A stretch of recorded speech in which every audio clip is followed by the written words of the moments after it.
To set up today's look in the Word, and we're on week 4 of the Doubting Four. And remember, the first week of the Doubting Four, we had Peter. Second week of the Doubting Four, we had Thomas. Third week of the Doubting Four, we had the man who said, "I believe." Well, help my unbelief. Remember him? So we did him last week. This week, today, we do, in my estimation, the biggest doubter in the Old Testament. And so we'll see if your guess is the same as my guess when I challenged you to do that last week. So to set up the situation with this guy, I'm going to start here. I'm going to start in the grocery store.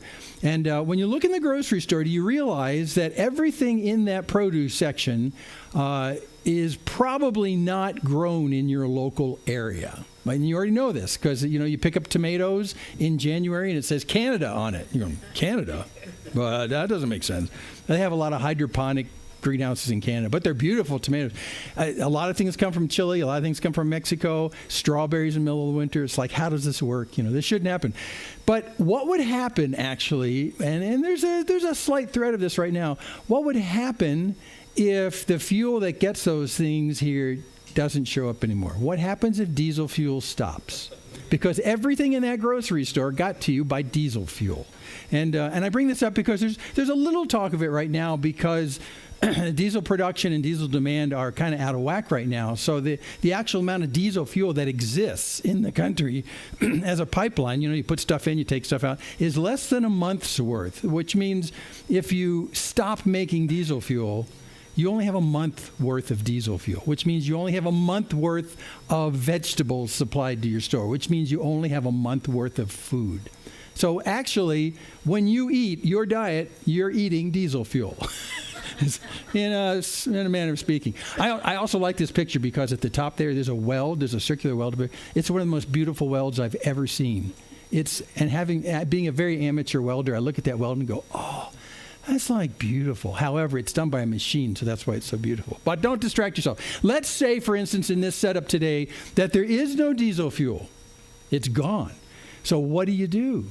Well, what you do is you plant a garden in your backyard, and if there is no trucks with diesel because they go to these containers and there's nothing there, well, you're not going to get food from anywhere else. So you plant a garden. You hope you can make it until your garden has something in it. By the way, too, just to let you know, if you're driving truck, the tanks on the side of a truck, the diesel tanks, right, there's usually 2 of them.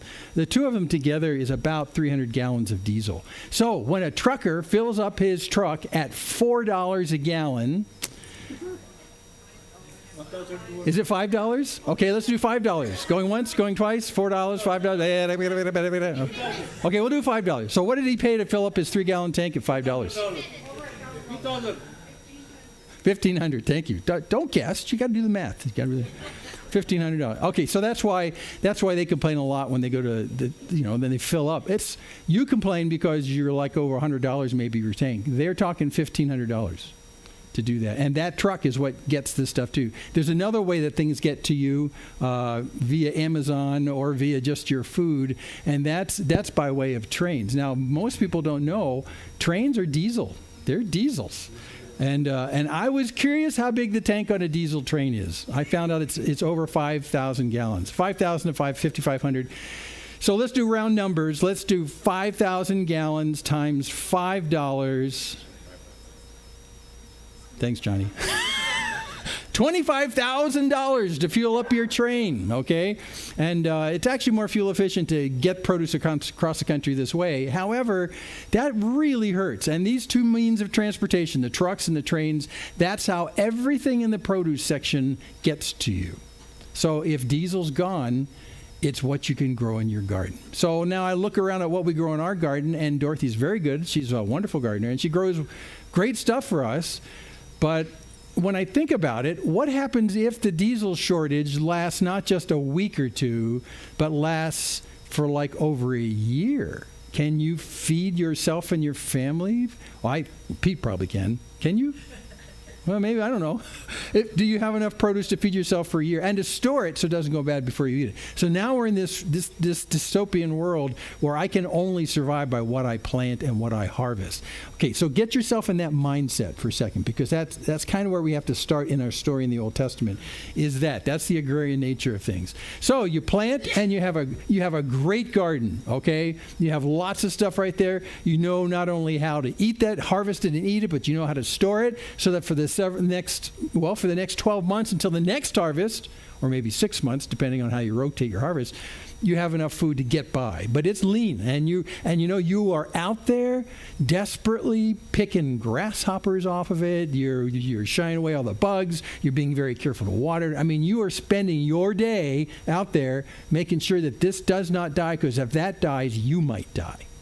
This is the agrarian culture of the Old Testament. So you put your heart and your soul into this food because this keeps you alive. Okay? And then someone comes and steals it all from you. Because remember, we're in a dystopian world. So what about the people who don't grow gardens? They find out, they get news of the fact that you got all this food in your backyard, so they figure, well, this is easy. I'll just go steal it from them. So they come up to you with a knife and they say, give me all your lettuce. Or all your whatevers. Give me whatever you got that's edible, and I'm going to take it. And then you turn around after a whole season of taking care of these little plants and looking at this food growing for you. You turn around after that, and all there's left is dirt and a few scraggly plants. And now you're in big trouble because you got to get through the winter. And you didn't get to harvest. Or you're at harvest and you only got a little bit of the harvest and someone else took the rest of it.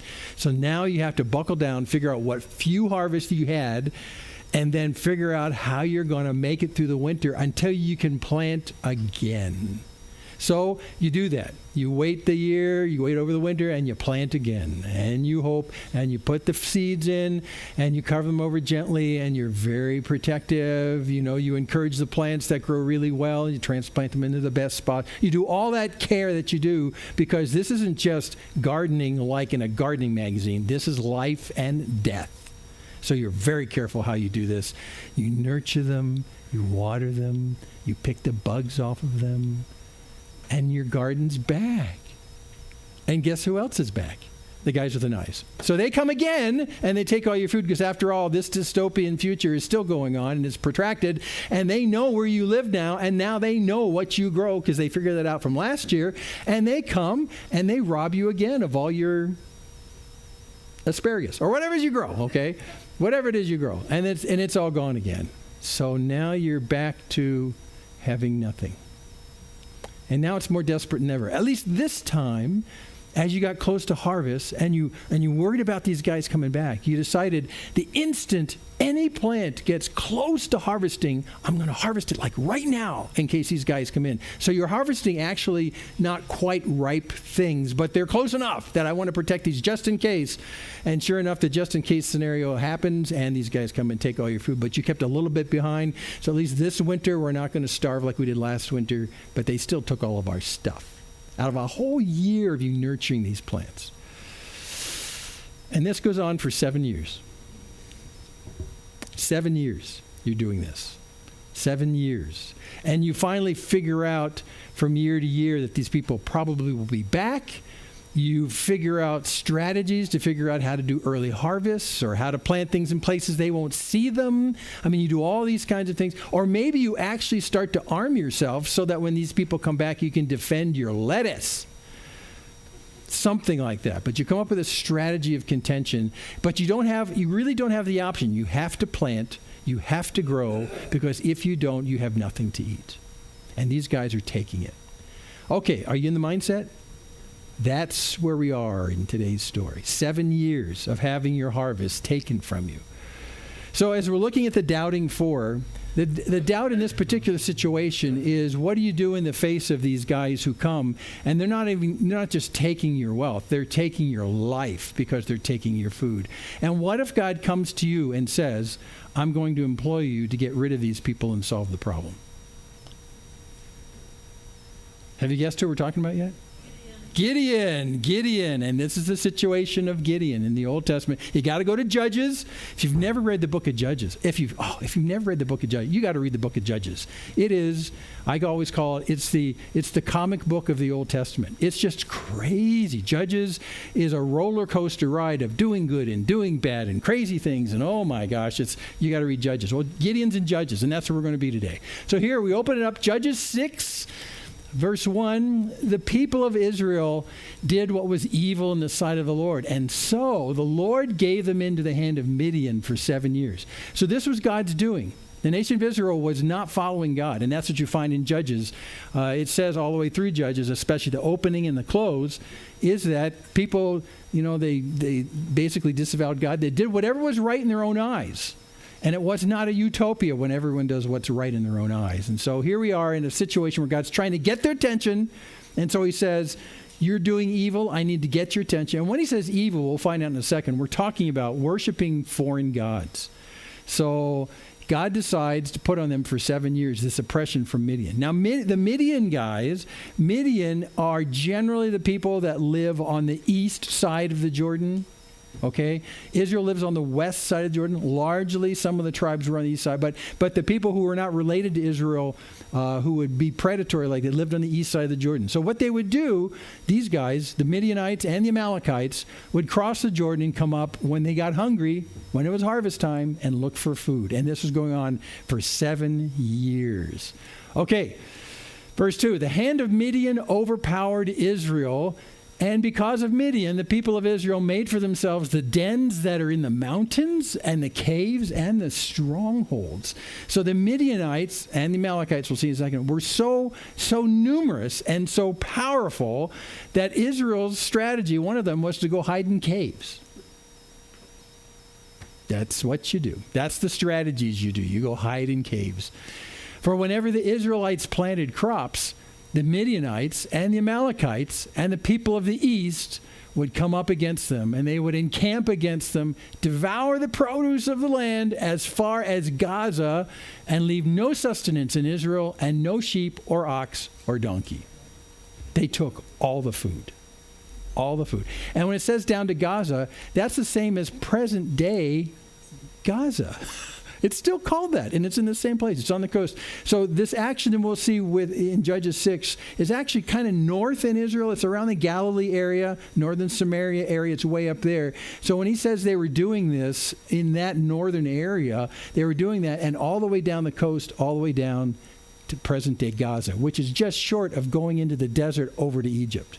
I mean, so what they did was they not only ravaged this central valley section of Israel, but they would go to the coast and pillage all the way down to Gaza. And which is really, it's a great growing area. If you've been to Israel, you notice that the land coming up from the Mediterranean until it gets to the ridge that Jerusalem is on, that land, the flatlands, which is classically Philistine area, it's just beautifully rich. It's a nice growing area. And this place that this is happening isn't on the coast. It's actually in a very broad, flat valley that cuts right through the middle of Israel. Israel has a big mountain ridge that goes north and south. So envision this mountain ridge north and south in Israel, where most of the towns in the Bible are on that ridge. Pretty much. Jerusalem's on that ridge. And then cut a big swath through the middle of that ridge and have a flat valley that goes through the middle of it. And that flat valley goes all the way from the Mediterranean into the central part of Israel where the river Jordan goes from Galilee down to the south. So this plain that goes in there is where they are. It's called the Valley of Jezreel, a very fertile area. To this very day, it's one of the biggest growing areas in Israel, the Jezreel Valley. The Jezreel Valley, by the way, goes by another name in apocalyptic literature. Yeah, it's the Valley of Megiddo, Armageddon. Armageddon will be right there. Yeah, so it's the same place. It's the same place, right through the center. So they're coming and they're taking everything. And they leave no sustenance in Israel. They take the sheep you can eat. They take the ox. They take the donkey. This is what they were doing. For 7 years they were doing this. Okay, so we move on. For they would come up with their livestock and their tents, and they would come like locusts in number. This wasn't just a few mercenaries. This was the populations of Midian would come and camp there. And they would be like locusts, close up on locusts. And if you've ever had a swarm of locusts, I never have, but I've read about it and seen pictures like this. They come in such numbers that they just light on your plants, and in minutes, all the green is gone. And so when the author of Judges is saying, what was it like? Well, it was like locusts coming, because there were so many stinking Midianites. I mean, it was everybody and their households. They relocated out of the desert east of the Jordan, and they relocated into this rich, fertile valley in the middle, in the valley of Jezreel, and they would camp there. And as they camped there, then they would say, gee, is there anything to eat? And they'd look around and realize the Israelites had been growing food right there. And they'd get out their knives and swords, just take it. And that's what they did. So this is like a summer camping expedition where you decide not to pack any food when you go camping. Say, let's just eat what we find when we get there. And they've been doing this for 7 years, successfully. Wow. So both they and their camels could not be counted. If you look at the Valley of Jezreel today, it is a very broad expanse of a valley. And we talked about last time the man who said, I believe, but help my unbelief. Remember, that happened at the foot of a small mountain there. And so that in that small mountain is the middle of this broad expanse, is what it is, this Valley of Jezreel. So they and their camels just could not be counted. Clicker's not working. Okay, so that they laid waste the land as they came in. It was devastating. 7 years. 7 years of this kind of devastation. And Israel was brought very low because of Midian. And the people of Israel cried out for help to the Lord. Now that's a big change in their hearts. That's why God allowed them to go through this. Because they weren't really looking to God, Jehovah, Yahweh. They weren't looking to him to solve their problems and provide food for them. As things got worse, they started looking more and more toward the god, what looks like Baal on the page. It's actually pronounced Baal. It's B-A-A-L, Baal. And they would look to Baal, and they would make, sacrifices to Baal, and they do all that kind of stuff. And God says, I need to get your attention, because they would pray to Baal and nothing would change, and they'd lose their food again. They'd replant in the spring, hopeless that they'll actually have food in the fall. And this would go on and on until they finally wised up. And this last verse is really important, because they now are asking for the help from God himself. That was how God got their attention back. So that's what's happening right here. Okay, now the angel of the Lord came and sat under the terebinth at Ophrah. Oprah? It's Ophrah. No, it's not Ophrah. No, the word terebinth is the one I want to look at right here. What's terebinth? A terebinth is just a species of tree. And this is an actual, real live picture, not a facsimile, of a real terebinth tree in the area. They're known to spread out kind of broad, so it's like a big canopy. You can sit under it, in the hot heat and stuff like that. So here we are. God's going to change the situation. An angel of the Lord came and sat under the terebinth at Ophrah. By the way, Oprah's name does come out of the Bible, sort of, but it's not from this. It comes from Orpah, which is from the book of Ruth, and her real name is Orpah. It's Orpah, but the family and herself had a hard time saying it, so she goes popularly by Oprah, but legally her name is Orpah. Huh? Didn't know that, did you? Or, not Orca.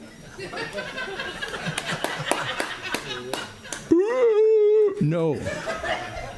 Orpah, Oprah. Never mind, that's not what we're talking about. Okay, so the angel of the Lord comes, sits under the terebinth at Ophrah, and that belonged to Joash the Abiezrite. And while his son Gideon was beating out wheat in the winepress to hide it from the Midianites. So this developed 7-year strategy.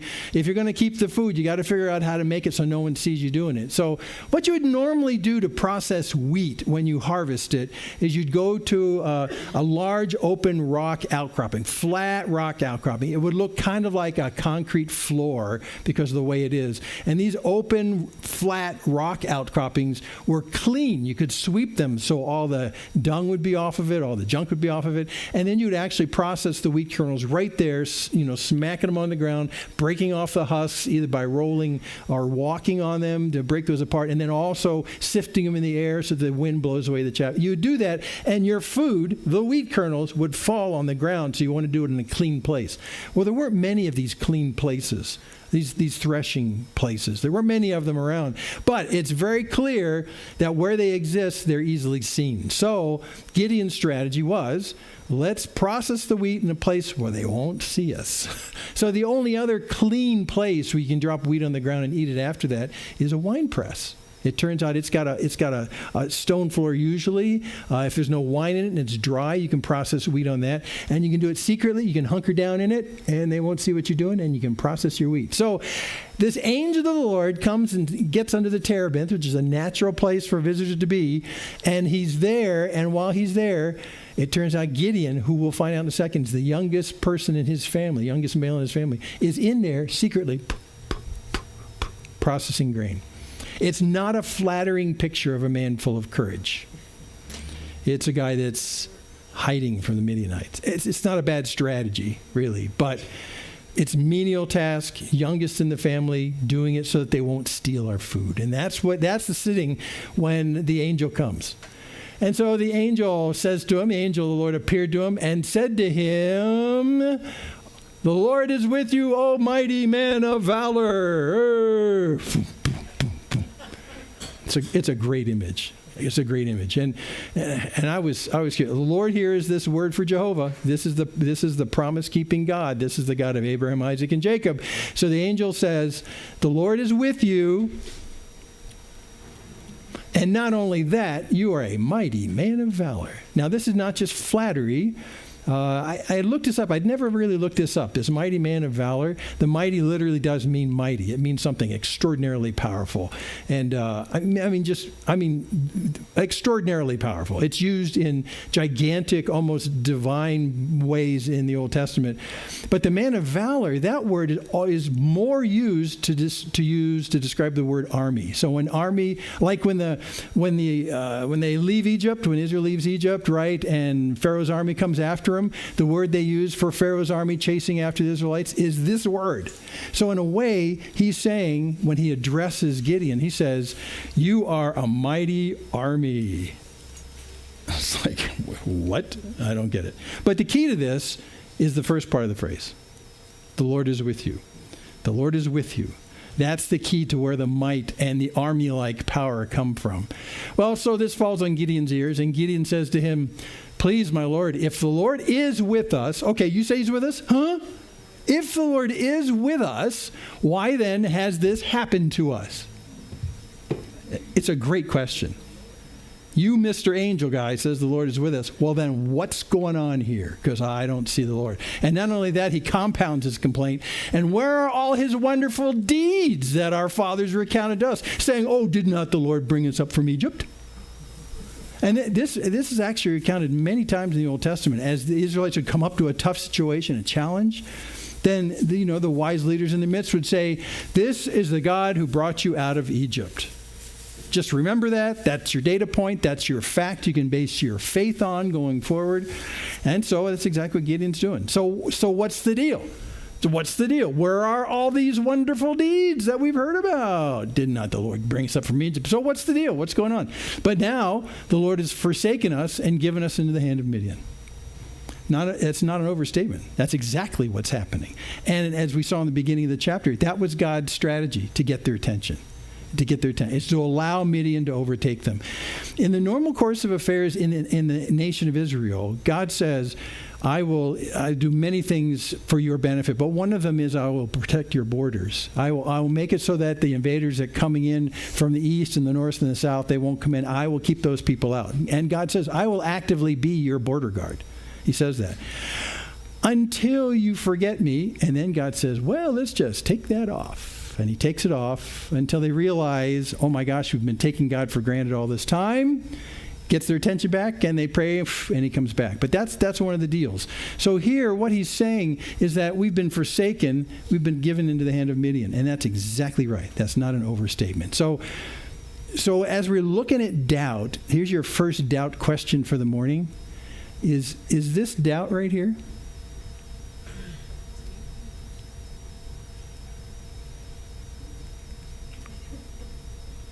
Someone say something before my eyebrows cramp. Well, it's kind of a trick question, and you know that. It's a little difficult. Is this doubt? Well, I would say kind of not. This is more him saying, I know who God is. He got us out of Egypt. That's a fact. And he's not doubting that. He's not doubting that at all. He's not doubting God's capability here. He can do this. So that's not a doubt right there. But even in the first statement right here, he's trying to understand, but I don't understand how this is working. I understand who God is. I understand how powerful he is. But I don't understand if the Lord is with us, like you just said, Mr. Angel. I can't put that statement together with the situation we're in. Is God with us or is he not with us? Because it looks like he's not with us. I don't think that's a doubt. That's just I don't get it. I mean, and he's not challenging whether God is with them or not. He just doesn't know how this works together. And that very last bubble on the bottom, he's just saying a fact. He's saying, look, I'm looking out here and we're oppressed by these people. It looks as though the Lord has forsaken us and given us into the hands of Midian. And for a time, he has forsaken them. He has taken his defense off. So in a real sense, I wouldn't classify this as doubt. But this is what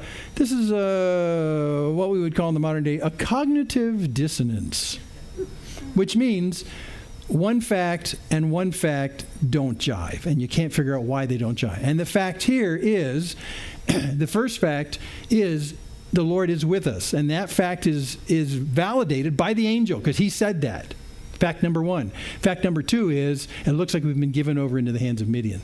How do these two facts go together if God is with us and this is going on? So this is just cognitive dissonance. This is, I don't get it, God. I'm putting this together. I'm not doubting your abilities, but I just don't get it. So this is honest questioning. I wouldn't really call this doubt per se. Okay, there's more doubt questions coming up, so rev up your thinking caps. Okay, 14. The Lord turned to him and said, that's interesting, the Lord turned to him. Well, the Lord speaking through the angel. That's kind of how he does it. So the Lord turned to him and said, okay, go in this might of yours, same word, go in this might of yours, save Israel from the hand of Midian. Woohoo! Time to fix things. And I always envision Gideon still in that wine press trying to work on the grain. Like, what? So, of course, the natural question after this, after the angel says, do not I send you, which that changes the equation in the entire thing when he says, do this. So 15, so he says to him, please, Lord, how can I save Israel? Again, a very honest question, because this does not make any sense. Because remember, there are so many of them that you can't count them, including their camels. I mean, they have come in and they have camped and they've filled up the Jezreel Valley. And they're now on expeditions to find food to eat. There's just too many of them. How can I do this? After all, you're calling me mighty. How can I save Israel? Behold, my clan is the weakest in Manasseh, and I'm the least in my father's house. So now he's putting out his lack of credentials to do what God's asking him to do. He says, I'm in this tiny clan, and we're the weakest part of the tribe of Manasseh, which gives us more clue about where they are. They're kind of in northern Samaria at this point, and the Jezreel Valley is what they can look down on and see what's going on. So he's in Manasseh, kind of weak, and by the way, in my family, I'm the least, which means I'm the youngest. Yeah. This is kind of reminiscent of something that will happen sometime later with David and Goliath, the least in his family. So Gideon's just being straight up. I don't think this is doubting. Again, he's just stating the problem. He's stating his cognitive dissonance. You want me to do this. You call me mighty, but look, I'm a nothing from a small tribe. Well, actually, it's actually a large tribe, but a small part in this tribe, and I'm the smallest person in my family. And so I'm just not equating this mighty man and rid the place of Midian, who were so numerous I can't even count them. It's crazy talk. It's crazy talk. So he's just asking. And the Lord said to him, but I will be with you, and you shall strike the Midianites as one man. Okay, so now there's the divine aspect of this is starting to unfold enough for Gideon to sort of get his head straight here, right here. And he says, okay, but it turns out, but I will be with you. That changes the whole equation because God's mighty and powerful. And the angel's saying, but God will be with you. That's what changes the whole thing. I know you're a nobody in a nobody place, but God will be with you. And not only that, it will be so dramatic that when this thing goes down, it'll be as though one man did it. That's how upside down this will appear in the end. It'll appear as though one man did it. You mean the people we can't even number are going to go down, and it's going to be so decisive, like they may never come back again? I mean, and it'll look like one man. It'll be really so upside down. There will be no debate about why this happened. It'll be because the God of Israel interceded, not because Gideon is something hot stuff. That's what he's saying right here. You'll strike the Midianites as one man. And he said to him, well, if I have found favor in your eyes, then show me a sign that it's you who speak with me. Okay, now we're getting into the doubt range a little bit. He's saying, okay, I understand how this equation works. If God's with me, crazy things can happen here. I get that. However, can I trust the messenger? I need to authenticate where this message is coming from. Am I listening to, I don't know, some kind of demon that wants to see me get destroyed by marching out with the Midianites and being killed by them? Or is this really a message from God? Is this really from God? Are you really from God?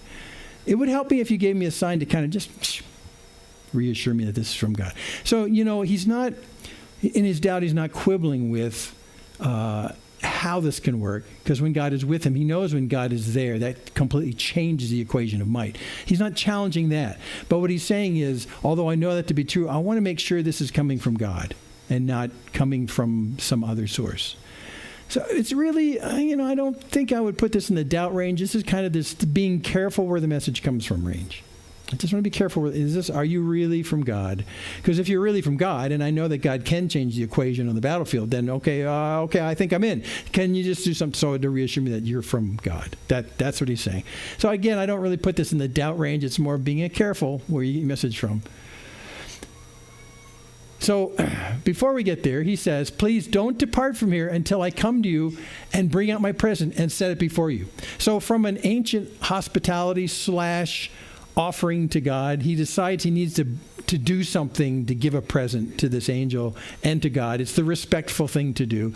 And of course, what you always use when you do a present is food. Food's a really big deal.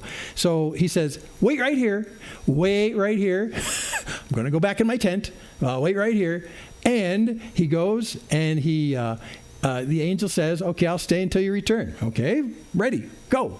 So what happens? He finds a goat.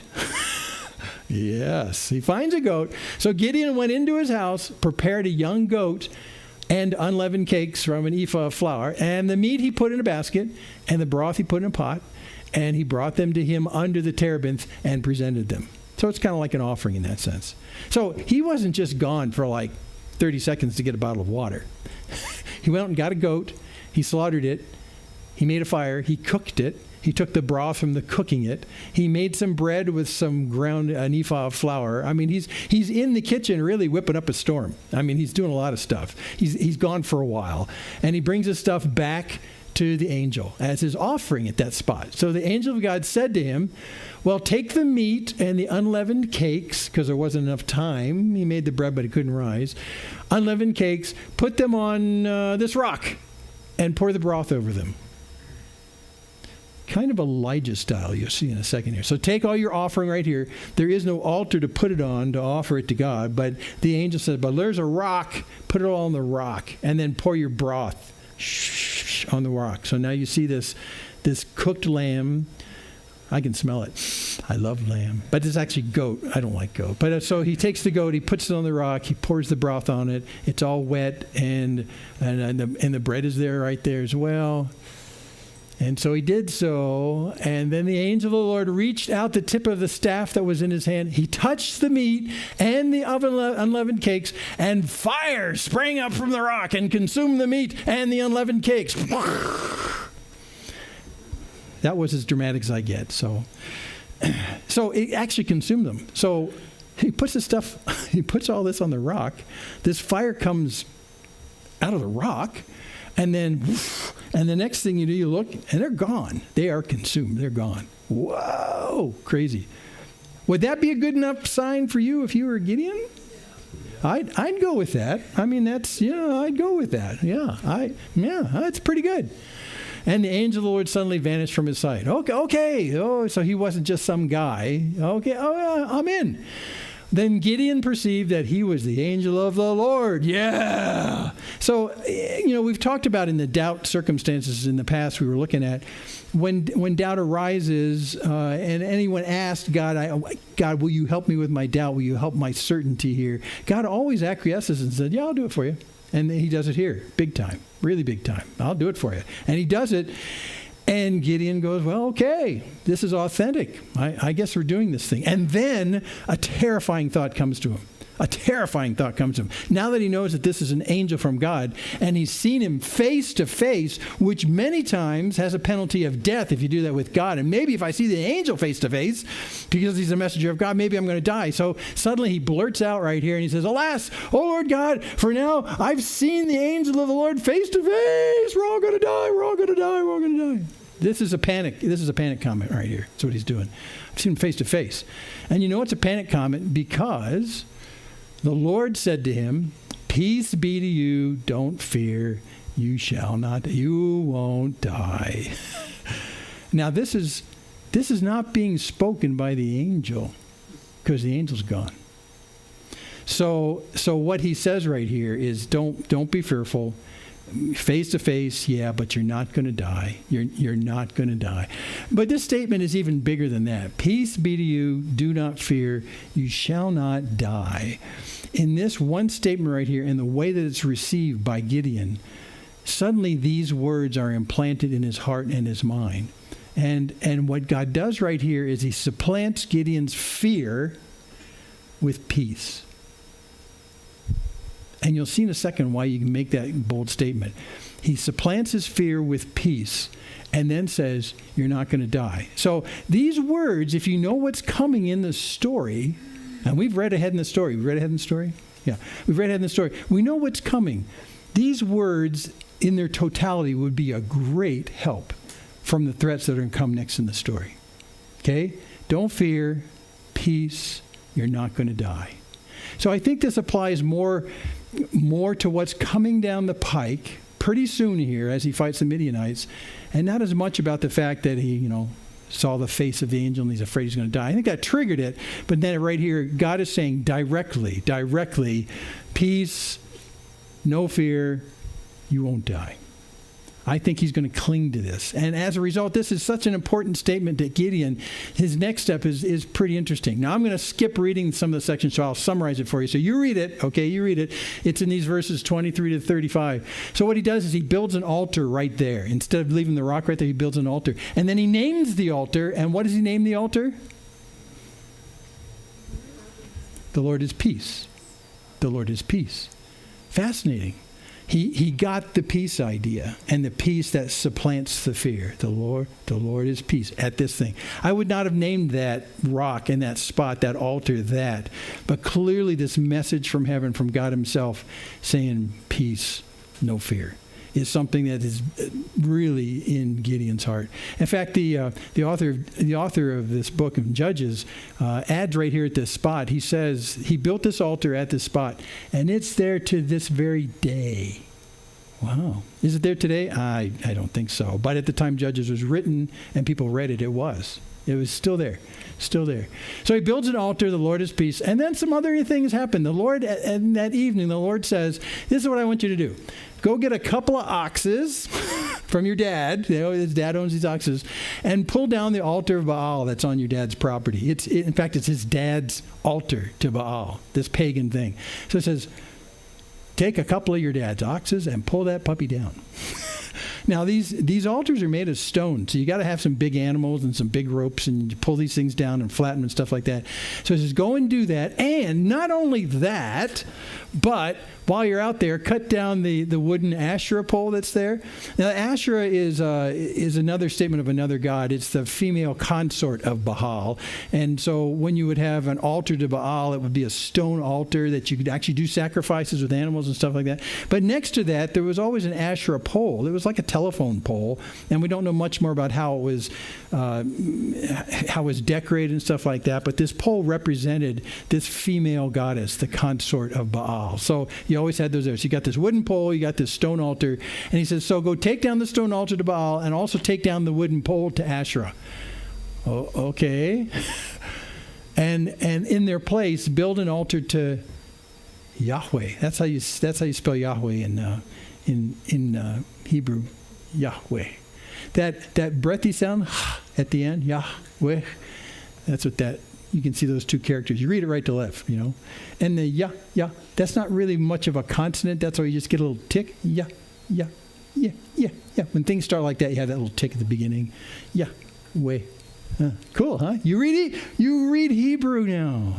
So anyway, on top of this pagan altar and the Asherah pole, he builds an altar to God.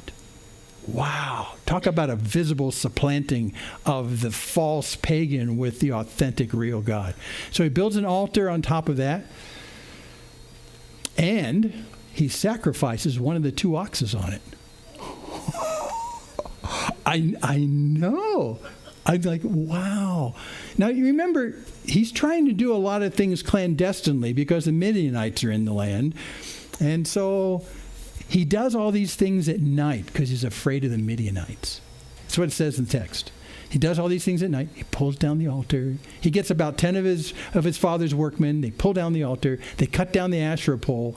And then they use the wood of the Asherah pole to fire the fire to sacrifice the ox. How about them apples? So it's like total eradication. But what fascinates me is that to do that fire with the Asherah pole at night, that's like a beacon to the entire valley where the Midianites live. What are you doing? Now, if you know the story, you know that light at night figures profoundly in the rest of the story. So here he's risking being outed to the Midianites who are just camping right down at the foot of this hill he's on. And he's blazing fire, taking out the ox. Everything seems to go okay. No Midianites wake up and say, oh, what's going on up here? I would expect them to smell the ox in the middle of the night, like 2 a.m, you're going, barbecue. But nothing happens. Everything's cool. The sun comes up.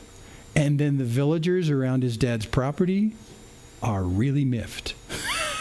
Really miffed. So the villagers want him killed.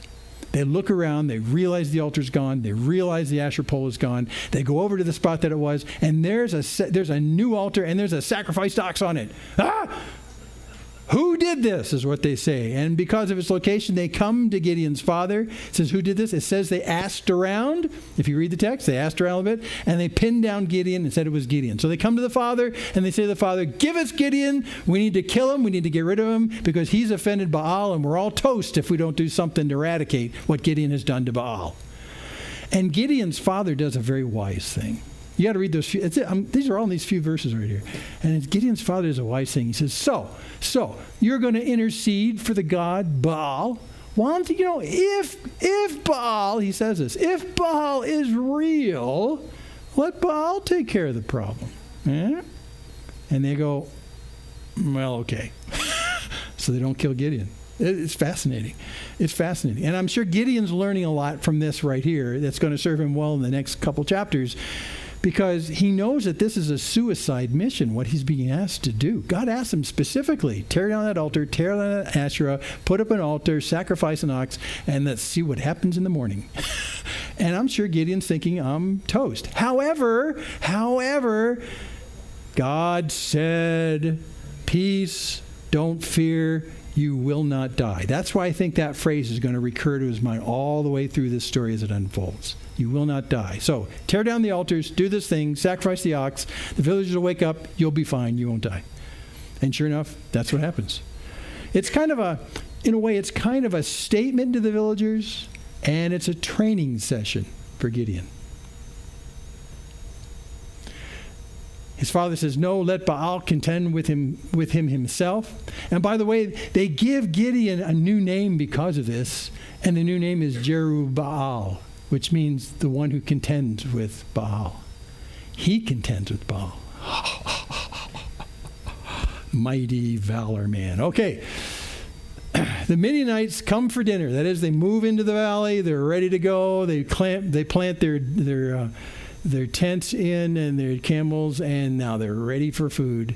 And this is where we pick up the story again in verse 34. Judges 6:34. But the Spirit of the Lord clothed Gideon. I love that. But the Spirit of the Lord. So this is an interesting juxtaposition, because all of a sudden the magnitude of the people who've come into the valley in that next daybreak are going to become very apparent to Gideon. And now Gideon's going to see something with his eyes that he's seen for 7 years before. But when he realizes that he now has the mantle of getting these people out of the Jezreel Valley, and he sees the people, reality hits. But he says right here in the text, but the Spirit of the Lord. Yeah, Spirit of the Lord clothed Gideon. That changes the entire equation. So pick up the story in 36. Then Gideon said to God, now this is after seeing the arrival. You know, it's one thing in theory to say, man, mighty in valor, go take out the Midianites. But baby, when they come into town in numbers, something about that sort of weakens your knees. And here's the result. Well, if you will save Israel by my hand, as you have said, if, okay, now you see doubt creeping in. Because the reality of the threat is there. The Midianites just moved in to eat. And then that's like us. I mean, we believe things kind of in theory about the power of God and what he'll do in our behalf and his protection, his love for us. But baby, when the threat's there and it's there in technicolor across the entire Jezreel Valley, it staggers you for a moment. And in this staggering doubt moment, in a way, it defines how far your faith was, and maybe it's not quite far enough out there. So in his honesty, he says, okay, so if you will save Israel by my hand, as you've said, behold, I'm laying a fleece of wool on the threshing floor, and if there's dew on the fleece alone, and it's dry on all the ground, then I shall know that you will save Israel by my hand, as you have said. Well, okay, so now we are in doubt territory. But he's asking God to fix his doubt. See that? Just like the man who said he believes, help my unbelief. And Thomas says, I won't believe until I see his hands. So God capitulated in those cases, and he capitulates here with a fascinating, we call it to this day in secular society, a fleece. He puts out a fleece. And a fleece, that's just the shorn skin of the goats or the sheep. Nice and fully woolly, and here your daughter had a coat on this morning. It looked like it had fleece inside. Yeah, okay. So you know what we're talking about, right? So Gideon comes up with this artificial test, which should be impossible. He says, I'm going to put this dry fleece out on the threshing floor, okay? I'm going to lay it out on the threshing floor. That was the place he's been avoiding so that the Midianites won't see him processing food. I'm going to put it out on the threshing floor. And when I put it out there, the next morning, I'm going to lay it there, and if there's dew on the fleece, but it's dry all around, then I'll know that everything's okay. Because, when dew comes down, it comes down and coats everything, right? It is not selective, especially if it's way out in the open, and the threshing floor is way out in the open. It's way out, it's the barest open place you can think of. So if I put the fleece right there, and the dew comes down, and there's dew on the fleece, but there's no dew on the rest of the threshing floor, I'll know, hey, that's supernatural. It's not a bad test in a way. It's like there would be no other explanation.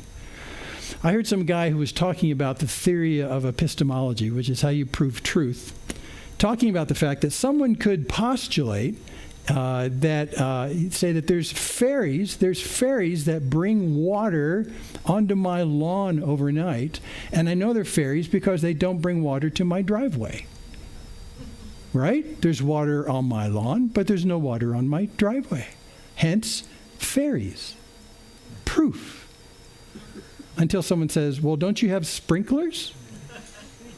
that shoot on the grass, nothing. Okay, so that case doesn't hold here, but this is a pretty good case because there are no sprinklers. There is no other mechanism that water can get, unless someone sneaks out in the middle of the night giggling with a pot of water and pours it on the fleece.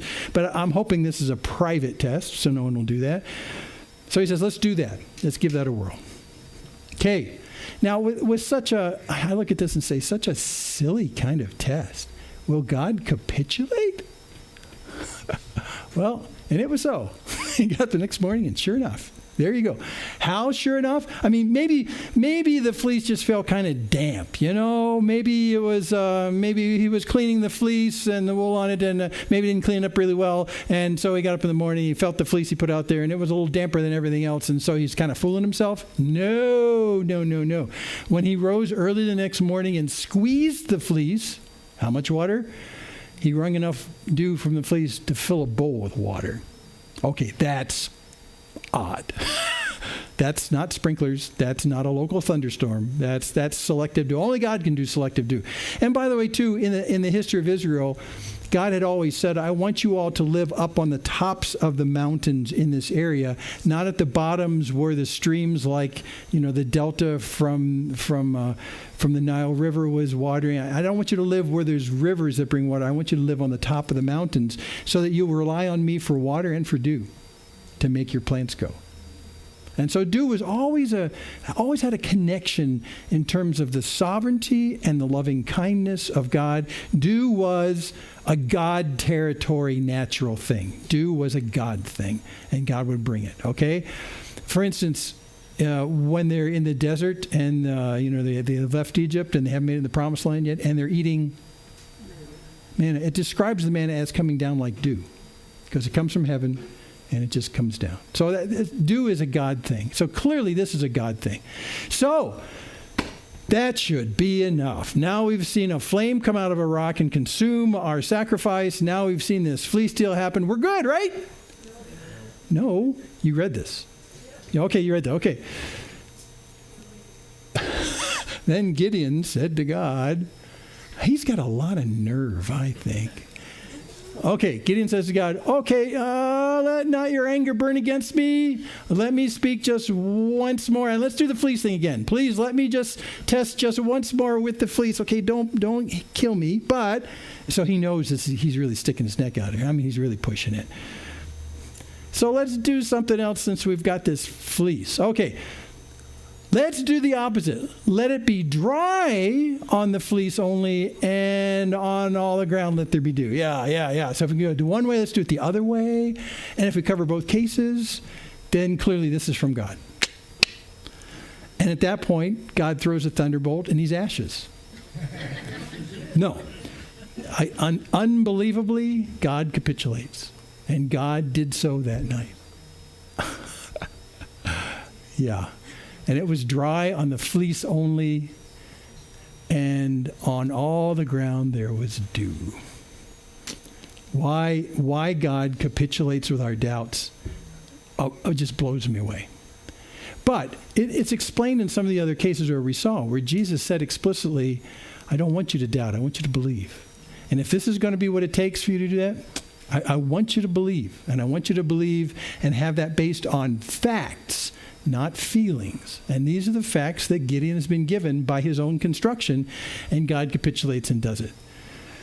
You can read the rest of the story in Judges 7 and 8, and we're not going to read it this morning. What? How does it end? You know how it ends. But since we had this big workup to the story, read 7 and 8 if you have a chance. It's one of the most fascinating things. And I want you to look for evidence of the fact that when God said, with your might, you're going to push out the Midianites, and it's going to be as though one man. How does that apply when you read the rest of the story? Yeah, that's a fun thing to look for as you're doing it. Be as though one man routed them. Oops, plot spoiler. He routes them. Yeah. And there is no history we have that they ever came back. It was that big of a whooping that was the end of the 7 years. It's astonishing. All because God was with him. So let's do a deconstruction just on the doubt part, okay? So let's go through what he did in this entire event coming up to this point. Because after this point with the fleeces, he's ready to go, and he goes. He just does it. God corrects his tactics as he goes along, but he's not doubting that God's not with him. God's with him. He knows that. So let's look. So as we unfolded this part of the story, he's asking at the very beginning, so why has all this happened to us? If God is the God he says he is, if God is the God who reminds us that he got us out of Egypt, then why is this happening? It looks like we've been given over to the Midianites. Is that doubt? Well, we looked at it then. Not really. It's cognitive dissonance. I don't understand what's going on. I just don't get it. There's nothing wrong when you come to God and say, God, I don't get it. I know what your character is. I know your loving kindness to me. But look at this that's happening. It's an extreme evil. Now, we in our lives will run up against situations and circumstances that are not good and maybe even clearly evil. And the question that arises is always, you are a God who loves us and who sees us. We saw that with Hagar. You're the God who sees. You see us, and here's this. So how do we square the fact that this evil is in our lives, and yet you see and you're loving and you're powerful and you didn't intercede? So those questions will come up a lot. There's nothing wrong with asking that question. You may not get an answer instantly or ever. So don't get all, uppity about it. God, yesterday I asked you and you've been silent. Don't do that route. Don't do that. But it's an honest thing to say to God, I don't get how your loving kindness and power squares with what's happening right here. That's an honest question. And I've asked that many times, not really expecting to get an answer, but just telling God, I'm confused. I don't get it. And someday you may get it, but you don't deserve an answer. I have had some answers in those cases. They're very few and far between, but they were really very clear after the fact. You have to sort of put yourself away from the incident emotionally enough, and it usually takes time, that you can turn around and ask the same question, and then you suddenly see a flow of events that happens with that in the timeline of your life, and you say, believe it or not, there was some good here, although I would never have anticipated that. So, but that's not really doubt right there. That's just asking God, I don't get it. By the way, when he doesn't answer, your immediate emotional position should be, well, God's in control, God loves me, and God sees. I will trust his sovereignty in this and not demand an answer. But I'll tell him I'm confused. And trust in his sovereignty. That's what you have to do. Okay, we go down the story a little bit, and he has this very honest response again, too. So how am I supposed to save Israel? I just don't get this. Again, I don't think this is really moving into doubt territory, because it's right about here that God emphasizes several times, but I'll be with you. That kind of, if he's disregarding God's comment about why that God will be with him, I would call that doubt. Now we're getting into doubt range. You'll be with me? Oh, yeah? Will you really? Look, I can't do this. It's borderline doubt. It's not bad, though, but he's still trying to work out. There's half cognitive dissonance and half doubt about God's word about him being with him as you see it unfold. And so he says, show me a sign that it's you who speak with me. Again, I'm not sure I would call that, this is before the fire. I'm not sure I would call that doubt. What he's trying to do is make sure that he's hearing from God himself. And that's always a very healthy thing for us to do.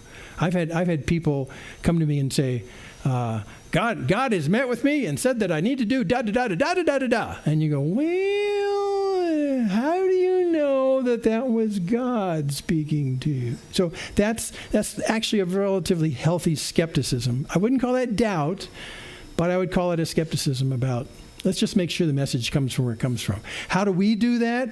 Well, largely we do that with his word. If you get some kind of crazy message from who knows what, like you saw it written in a cloud or something, gee, that cloud looks like a Gulfstream II jet. I think God wants me to have a Gulfstream II jet. I've had a vision. Okay, no, wait. Wait. There's ways in which you can use God's word, which is profoundly true and foundational. You can use that in so many ways to qualify if you're wondering if the message is really from God. If the message you're receiving is something that's aimed at elevating your ego and pride, it's probably not from God. Just saying. God wants me to start a TV ministry, and we're going to reach the entire country, and we're going to ask for funds every Sunday, and it's going to cost us millions of dollars, but it's going to be for God's glory and, by the way, my riches. So, I mean, if there's parts of the story that are questionable, and I do this all the time when people say, I think God's leading me here or there, you have to explore heart motivations many times and then square them with what God says about what he'll do. Then you're on safer ground. But I don't think this is doubt, not necessarily. And God capitulates here in order to assure him that this message is from him. It's from him. Also, you go down the story, now I've seen the angel of the Lord face to face. That's really great. So as a result of that, he has a surety, and God has capitulated to give him a fact so he can have the surety that this message is from me. Good enough. No doubt here. In fact, we're dispelling doubt at that point. I don't think we get to doubt territory until we get to here. The very end, the fleece thing. If you'll save Israel by my hand, as you said, well, let's do a test that you really will. I think at that point he had a choice about whether or not to say, well, I know, God, who you are, and I know that when you're with us, amazing things can happen. I'll go on faith on that, and I'll move out. But this is triggered right after the Midianites move into the valley in these huge numbers. And I think it's the reality of seeing that he says, I don't know if my faith is that big. So he wants just one more qualification. So this is doubt more like the doubt we looked at in the last 3 weeks, where it's like, God, it would be really nice. It would help me if you give me just one more flag, one more thing. Just I want to step out in faith, but I want it based on the fact that it's you who's talking to me, and it's you who are going to make this happen. This would help me a whole lot. And in fact, this is doubt that God erases by capitulating to his request. Not bad. All of the doubt that we've had previously in the last 3 weeks has been people who've said, God, I know I doubt, but I just need your help getting out of this range of doubt. So that category of doubt is really a doubt that's transitory, right? Like our inflation was supposed to be. Nope, don't go there. But it's transitory. This is a kind of doubt where you're saying, God, I realize I do doubt. God, I realize with the Midianites coming into the valley, boy, now, I guess there's more doubt than I thought before I saw them. But I want you to fix my doubt. I want you, God, to come and do something with my heart so I'm out of that doubt land, okay? The man whose child had died, I believe, but help my unbelief. So in all these cases, Thomas, I won't believe until I see. God says, okay, we'll do a rerun on this 8 days later. So God does capitulate when we say, I want to believe, but I'm having problems believing. And God doesn't come to us and say, well, just buck up and believe. Close your eyes, count to 10, and just step forward and do that. In all these cases, God says, I want your doubt to go away. I'm going to do something to help that. And that's something he does, not something we do. However, in our culture, many times our faith is characterized as a bunch of people who just close their eyes and hold their breath and without any factual basis at all go forward and say, I just hope this works. That's called blind faith. And that's not what biblical faith is. When I have doubt that doesn't get me to full faith, God says, I'll help you right out. Here we go. That's what he does. However, from this point, God expects the doubtless Gideon to move forward into action. And every time where you have matured faith, which is what happens in these cases, where the faith it's knocked up a notch so you can do this, then God says, we're ready to go, right? And he says, I am. And at that point, his belief turns into faith. And the only thing that changes belief and faith, they're so closely related, is the fact that you put it into shoe leather. You move on it. And at this point, Gideon moves on it. He's there. He's all in. He's all in. I'm going to stop right here to just give you one little anecdote. I mentioned last week that the thing that happens today is something I did in my life. Did you do a fleece, Jim? Well, I sort of did. So let me just tell you this really quickly. And I use Gideon as my excuse to do this. Please, God, don't hit me with a lightning bolt. This is where I was going last night, Aaron, when we were talking about stuff. So when I left HP, I was worked for Hewlett Packard for 2 decades. And it was very clear in one event that he told me, you're leaving Hewlett Packard, you're leaving that profession, and you're going to go into ministry full time. Well, he made that very clear. It was staggering to me because I did not agree with this life change. at all. But I kind of went with it because it was just pretty obvious. However, at the time that he made that obvious to me, in a way I can't quite explain, I knew it wasn't going to be immediate. It's like, going to work tomorrow and resign. That wasn't it. There was going to be a time lag, but I didn't know how much of a time lag.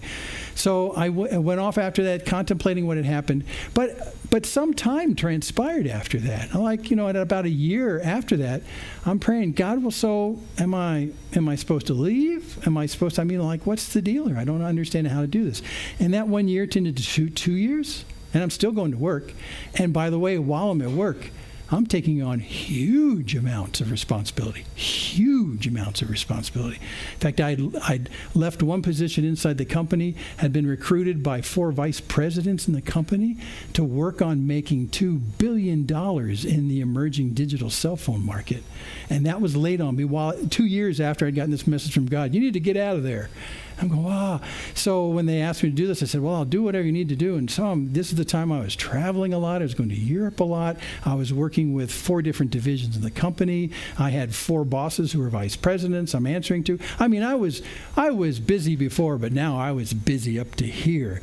So at about the 2-year mark, after God had said, you're leaving this stuff, I'm thinking, well, when? I need to know when I'm supposed to do this, because I'm taking on more stuff, and they're putting more stuff on top of me. I had gotten a call from corporate Hewlett-Packard in Palo Alto to move back down to there and work in the corporate offices. It was like, normally when you read about people in business, there's people they call rising star golden boys. That was me. And this was totally in conflict. I was having cognitive dissonance with the fact that God said, no, you're going to work for me full time. And Hewlett-Packard was saying, no, we're going to use you until you die. So at about 2 years in, I said to God, God, can I run a fleece?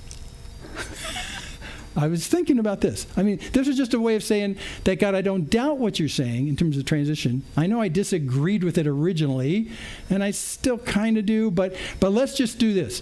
Here's the deal. It would be wrong for me, ethically, to just walk into work tomorrow and say I quit and leave the 4 vice presidents and all the people in Europe I had contacts with and the $2 billion on the table. That would just be wrong to walk, right? So I said, so God, here's the fleece. This is impossible in my estimation. Here's the fleece. On the day I come into work and I have nothing to do, not only will that solve my ethical problem of leaving them in the lurch, but it'll be so impossible I'll know, well, that's it. Because it's absolutely impossible based on the trajectory of my life that would ever happen. Just not going to happen. And I was traveling more after that, and more things were going on. I was getting offers inside the company, but just really stupidly big, swirling corporate things going on. And I was working too much, about 60 hours a week, and more was being heaped on top of me. And then a year later, you know where this is going to go, right? A year later, I am returning from one of these business trips, and I come back in Monday morning to my little Herman Miller cubicle in the middle of this large floor, and I'm working on all this stuff going on. I've got on my list some of the vice presidents to call to talk about what's going on, all this kind of stuff. I'm engaged, and then my immediate boss in the division there comes over, and he plots down in the chair opposite my seat there across that little table in my cubicle, and he has this weird look on his face. And he said, well, we've been restructuring. Run away when you hear that, yeah. We've been restructuring. We've been rethinking some things. And he says, I think it's really healthy. It's really healthy. And I'm thinking, are you firing me? He says, no, we're not firing you because you haven't done anything wrong. We're restructuring. But the restructure is so difficult for us that we've talked a lot about you and what you're supposed to do. So here's the problem. Right now, we have nothing for you to do. And a little bell went off in my head that turned into fireworks. Like, wait, that was the key phrase. That was it. Word for word. We have nothing for you to do. And I sat there thinking, the impossible just happened in front of my eyes. This was never going to happen. It was never going to happen. And I'm sure as my boss sat across from me, he saw on my face a whole mix of facial emotions going like, oh, like all these realizations happening in split seconds, and in slow motion it would look stupid, but I'm sure he's probably watched me going, what is going on right here? And I think he interpreted this mix of confused facial expressions as me ducking the fact that I was going to get fired, and I didn't, so I'm relieved and all that kind of stuff. But it was more than that. So then I told him, I said, you don't understand what just happened here. So I need to come to you later today and kind of describe it. So I did. I went to him later that day after he left, because he was just, I had to let him go out of sensitivity to him because he was embarrassed. His job was to keep me busy.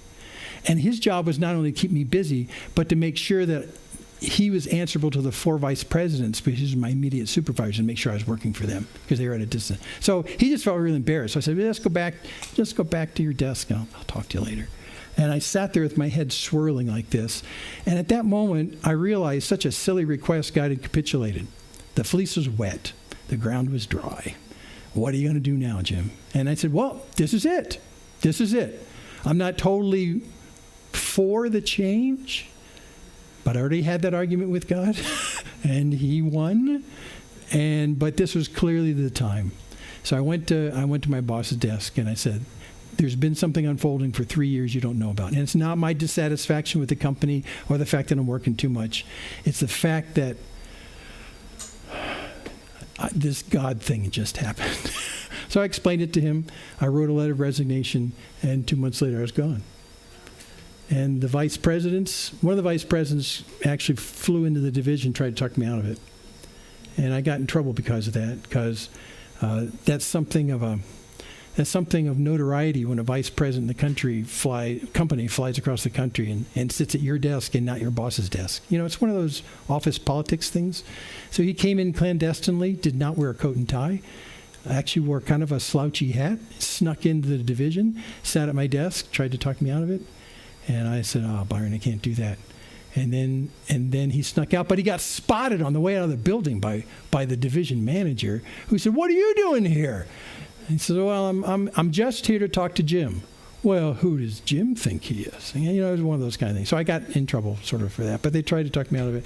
In the end, when you ask God a crazy thing like a fleece, if all you're trying to do is be sure and have no doubts and get some direction from God, no matter how crazy the idea is, and I invented what I thought was the most impossible scenario I could think of. And God did it anyway, and put those exact words in my boss's mouth. Well, that was it. Long story short, I'm here. Amen. Okay. It was just remarkable. So this is the question we've been asking all the way through. Is doubt good or bad? And that's kind of a loaded question. Is doubt good or bad? Is doubt good or bad? There's an easy way to distinguish bad doubt from good doubt, because there is bad doubt and there is good doubt, and we've seen this in some of these. And here's how you do it. When you write the sentence, I blank believe, if you put in this right here, I want to believe, that's good doubt. And if you ask God to get you out of that position, he'll get you out of that position. He'll move you out of it if you say, help my unbelief. That's what Gideon did. That's what Thomas did. That's a good doubt. I want to believe. Help my unbelief. That's okay. But if your heart says instead, I will not believe, that's a kind of stiff-armed intransigence that God will not honor. And that's sinful. I will not believe. No matter what you say, I will not believe. And there's a lot of this that goes on in our common culture where people will say, I will not believe this regardless of what evidence you give me. No matter what you say. That's just what I want to do. And it's a psychological phenomenon that we know about wanting to believe certain things, want to hear what you want to hear. You end up self-selecting data and facts that could change your idea of what you believe, but you'd prefer not to, because after all, you just want to believe this endpoint. That's a serious problem culturally that we have.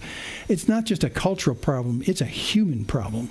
Because when God told me to leave HP and go into ministry full time, I did not want to believe that, so I wasn't going to listen to God. I will not believe that. And that's what I said at first. And God beat me up. In a kind of way, but many times we will selectively reject evidence and facts that God himself provides. in order to get you off of your unbelief thing. But if you will not believe, a will not mind will not look at any evidence. It's just the way it is. So that's the bad. That's the bad doubt. This is the good doubt up here. This is a transitory kind of thing. This is a permanent thing. That's what that is. Okay, one last thing. Of course, we always, since we're running late, we have one epilogue. It's a quick epilogue. Now, when you look at Gideon, you wouldn't make him the epitome of a man of faith. Or maybe you would. And it turns out that the writer of Hebrews, in chapter 11 of Hebrews, he decides to talk about faith in a really pointed kind of way by giving us examples that we all know about of people in the Old Testament we've read about already. And as he talks about these people's faith and what they went through and what they put up with and the dangers they were in, he makes a list of people that you know about in the Old Testament, you've read about. And when you get over here to verse 32, he says this, "And what more shall I say? Time would fail me to tell of Gideon." That's the only other time in the Bible you see his name after Judges, right there. Time would fail me to tell of Gideon, Barak and Deborah, Judges. Go right here. Samson, Judges. Jephthah. Jephthah has kind of a nasty story. But that's why I wouldn't put him on this list. But the writer of Hebrews does. Yeah, Max laughing. You know exactly what I'm talking about. It's like, oh man, not Jephthah. No, Jephthah. Oh, who else? Oh, David. Okay, there you go. David, Samuel, and the prophets. What did they do? Who through faith, because these are all faith examples, who through faith conquered kingdoms, enforced justice, obtained promises, stopped the mouths of lions, quenched the power of fire, escaped the edge of the sword, were made strong out of weakness, became mighty in war. That's actually connected to what we said about Gideon. Became mighty in war and put foreign armies to flight. Gideon, the guy who said, "I've got this fleece." So if Gideon is honored by God as being a man of great faith, even after all the fleece stuff, even after the fire out of the rock, out of all that kind of stuff, he got to a point where his belief galvanized into actions, and he acted for God, and as though he were one man, flushed the Midians out. And by the way, he's nothing special. He's from a little tribe and a little clan of a little tribe, and the youngest guy in his household. But what changes the equation for how God's going to work even in this culture, in you, is that he's with you. That changes everything. Changes everything. And God is just asking you to be available so he can be with you and work through you. And all of your objections about how unqualified you are go slipping away, and God does great things through you. Next time we're going to move into the faithful four, because that's a nice launching pad from the doubting four, the faithful four. And in the faithful four, they are probably people that you would never put on the list. But we have to, because Jesus called them so. Okay, let's pray. Father in heaven, we thank you so much for this story of Gideon. We thank you that you did not vaporize him with your impatience over his requests, but in our faithlessness and our lack of belief, you are intent on changing our unbelief into belief. And you did it with Gideon. You've been doing it with us gradually. And so, Lord, our hearts cry out in the things that we don't understand, in the situations that imperil us. We cry out in our hearts, I want to believe. I want to believe. And Lord, in the doing so, we find that you are bigger than we had ever anticipated. In fact, so much bigger than the locust groups of Midianites camping all around us. And you are mightier than them. And Lord, in all these things, you work in and through us so that you'll glorify yourself, not so that you'll glorify us. So it'll be quite apparent, based on the contrast of the actions to the lack of qualifications of the people involved, that what changed is God's with us. So God, be with us in this place that we find ourselves. It's hostile to you, growing more hostile to you. It imperils us in so many ways because of our position. We pray that because you are with us, that you glorify yourself in all the places that we go, in all the things that we say, and that people would realize there's more than meets the eye here with this person. I think God might be with them. So glorify yourself through us. We pray in Jesus' name. Amen.